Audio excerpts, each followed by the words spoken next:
Hey guys, Dan Hood, Big DH 2000 here. Here's my titanium OPFS that I still haven't finished, the fourth one.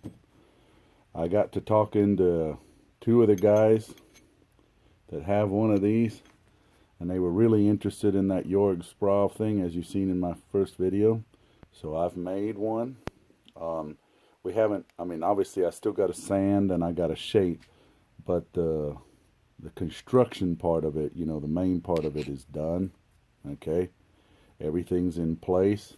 Now I did it with the tools I have. If I was to do it over again, I'd probably do the bottom half as one piece and then CNC the inside out with somebody who has a CNC. But in the meantime, let's take it apart so you can see what's inside. Obviously I still need to sand the inside a little bit more as well. These screws are just number 6 by 32 by 5/8 that are sanded down on the one end. Because of the way I'm threading this and my threading devices, the screws had to go all the way through, because otherwise you get, it just doesn't clean out the hole correctly. Now obviously I got to soak these screws for a minute and get all the dirt out of them. Okay, it's a real simple design, really.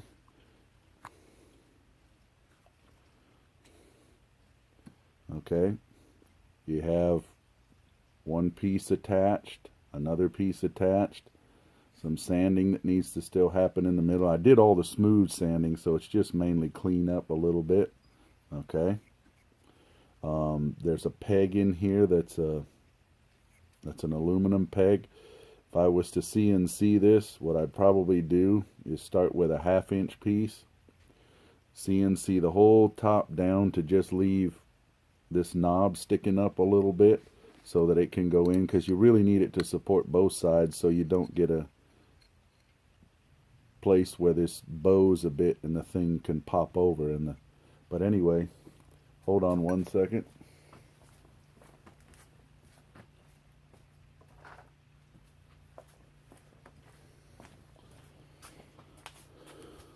$17.45. Get your loop set up. Okay, you can see how it lays in.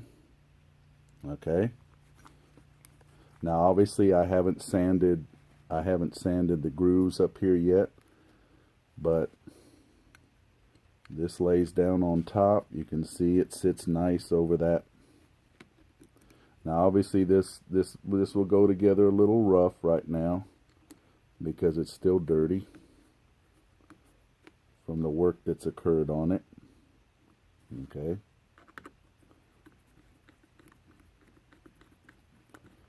and the one problem, well, this is a good thing and a bad thing.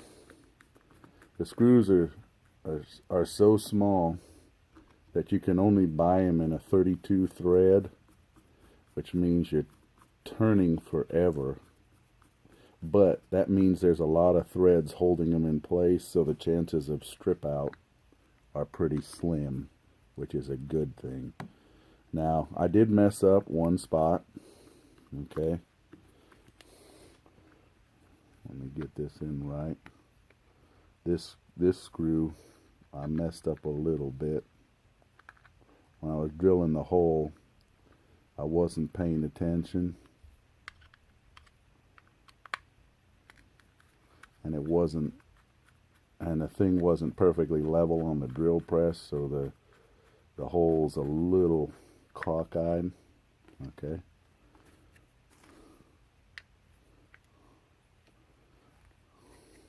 yeah, I got the wrong screws in the wrong hole probably, but it doesn't really matter. Okay, and as you can see, let's grab it right here. Okay,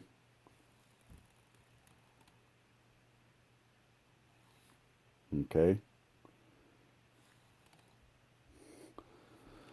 these 1745s, these will send 12 millimeter flying when you active shoot.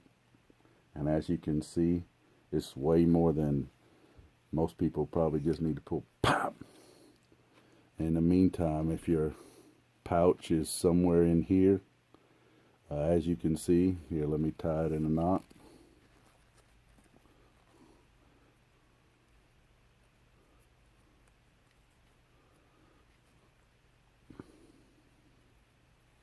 Okay, assume your pouch is right there.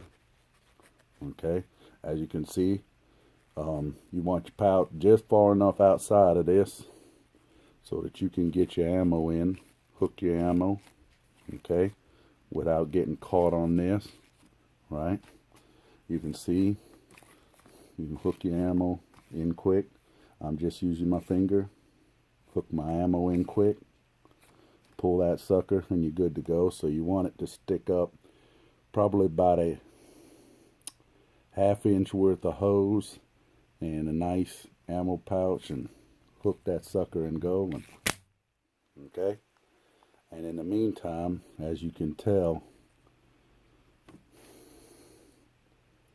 everything, I mean, think about it, you've only got that much, should easily slide into your pocket. Okay, and if you cut these hoses down, they won't be as flexible, and you just have the stiff, rigid pouch. And the best part is if, look, see, it's a little uneven, just pull that side, it'll even out. You want it to go the other way, pull the other side. You can see, you can make it, you can level it out if it gets a little crooked. Just by pulling it 2 or 3 shots, it'll probably level out for you too. As you can see, the only big problem here is that this pin won't stay put. If I was to make another one with just the tools I have and had to do this layering, I'd have to figure out how to do that pin a little bit better. Haven't decided yet, but I'm going to finish this one off, and I'm going to use it because it's a prototype, and I might send it around to people to test drive. But as you can see, ton of fun right there, you can see. Okay, now granted, it's scraping the heck out of the rubber because I don't have the edges sanded, but you can see. Get a hook in there. Yep, I like it. Now I just need to finish it.